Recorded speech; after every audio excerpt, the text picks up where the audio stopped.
নমস্কাৰ মই ছাত্ৰছাত্ৰীসকল তোমালোক কেনে আছা আকৰো সকলো চাগে ভালে আছা যিসকল ছাত্ৰছাত্ৰী ক্লাছ 12ত পঢ়ি আছা অৰ্থাৎ 2023 বৰ্ষত এছএছ ফাইনেল এক্সাম দিবা হিয়ৰ মাজত লৈছো ক্লাছ 12ৰ সাহিত্য সৌৰভ সাবজেক্টখন আজি আমি সাহিত্য সৌৰভ সাবজেক্টখনৰ পৰা তোমালোকক কেইটামান ইম্পৰ্টেন্ট কোৱেশ্চন দেখাই যাম যিকেইটা কোৱেশ্চন তোমালোকৰ 2023 বৰ্ষৰ এছএছ ফাইনেল এক্সামত 100% কমন থাকিব আৰু হেগিটা কোৱেশ্চন মই দেখাই যাম যিকেইটা কোৱেশ্চন তোমালোকৰ 2023 বৰ্ষৰ এছএছ ফাইনেলত কাটিব ছাত্ৰছাত্ৰীসকল তোমালোকে ভিডিঅ'টো স্কিপ নকৰাকৈ প্ৰথমৰ পৰা হেয়ালৈকে চাই যাবা মনোযোগেৰে চাই যাবা আৰু ছাত্ৰছাত্ৰীসকল ভিডিঅ'টো চাই যদি ভাল পোৱা তেনেহ'লে তোমাৰ বন্ধু-বান্ধৱীৰ সৈতে শ্বেয়াৰ কৰি দিবা লাইক কৰি দিবা কমেণ্ট কৰি জনাই দিবা কোন সাবজেক্টৰ তোমালোকৰ কমেণ্ট কোৱেশ্চন লাগে ছাত্ৰছাত্ৰীসকল যিসকল ছাত্ৰছাত্ৰী মোৰ চেনেলত নতুনকৈ আহিছা অনুগ্ৰহ কৰি মোৰ চেনেলখন ছাবস্ক্ৰাইব কৰি দিবা আমি দেৰি নকৰি ভিডিঅ'টো আৰম্ভ কৰোঁ যিটো সূচীপত্ৰ আছে সূচীপত্ৰ গোট 1 গদ্য 2 নম্বৰ অধ্যায় মগনিয়াৰ যতীন্দ্ৰনাথ দুৱাৰা আজি এই পাঠ্যৰ পৰা তোমালোকক কেইটামান ইম্পৰ্টেন্ট কোৱেশ্চন দেখাই যাম যে কেইটা কোৱেশ্চন তোমালোকৰ 2023 বৰ্ষৰ এছএছ ফাইনেল এক্সামত 100% কমন থাকিব ছাত্ৰছাত্ৰীসকল তোমালোকৰ লগত যদি কিতাপখন আছে তেনেহ'লে কিতাপখন মেলি লোৱা মই যে কেইটা কোৱেশ্চন কৈ যাম তোমালোকে সেই কেইটা কোৱেশ্চন দাগ দি ল'বা তোমালোকে ভিডিঅ'টো মনোযোগেৰে চাই যোৱা তোমালোকে চোৱা 27ত দিছে লেখকৰ পৰিচয় অৰ্থাৎ যতীন্দ্ৰনাথ দুৱাৰাৰ পৰিচয় তোমালোকে এই লেখকৰ পৰিচয়খিনি শিকি ল'বা এইখিনি বহুত ইম্পৰ্টেন্ট হয় এইখিনি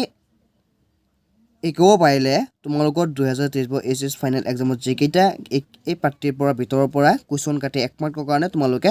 এইখিনি শিকিব পাৰিলে সেইকেইটা কোৱেশ্চন অতি সুন্দৰভাৱে লিখিব পাৰিবা ছাত্ৰছাত্ৰীসকল তোমালোকে এই লেখকৰ পৰিচয়খিনি শিকি ল'বা এই নম্বৰ 29ত দিছে তোমালোকে চোৱা আৰ্হি প্ৰশ্ন ইয়াৰ পৰা কৰ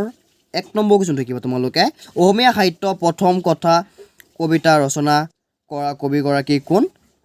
পাছত কিবা তোমালোকে 3 নম্বৰ কোৱেশ্চনটো যতীন্দ্ৰনাথ দুৱাৰা কি কবি বুলি কোৱা হয়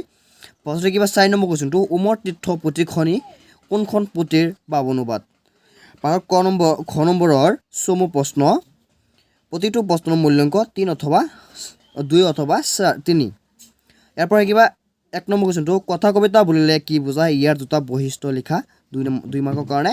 পাছত দিছে তোমালোকে 3 নম্বৰটো উমৰ খায়াম কোন তেওঁ ৰচনা কৰা পুথি এখনৰ নাম লিখা অতিমাত্ৰ ইম্পৰ্টেন্ট কোৱেশ্চন কেইটা ছাত্ৰছাত্ৰীসকল পেজ নম্বৰ 30 দিছে তোমালোকে চোৱা গড় দীঘল প্ৰশ্ন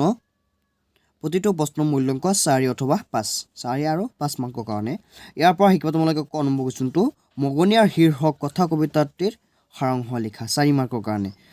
পাছত কিবা 4 নম্বৰ কোৱেশ্চনটো মগনিয়াৰ পাঠটি ক'ৰ পৰা সংগ্ৰহ কৰা হৈছে পাঠটিৰ মূল বাবুটি তোমাৰ ভাষাত লিখা পাছত কিবা 5 নম্বৰ কোৱেশ্চনটো অতিমাত্ৰ ইম্পৰ্টেন্ট এই তিনিটা কোৱেশ্চন ছাত্ৰছাত্ৰীসকল তোমালোকৰ 2023 বৰ্ষৰ এছএছ ফাইনেল এক্সামৰ কাৰণে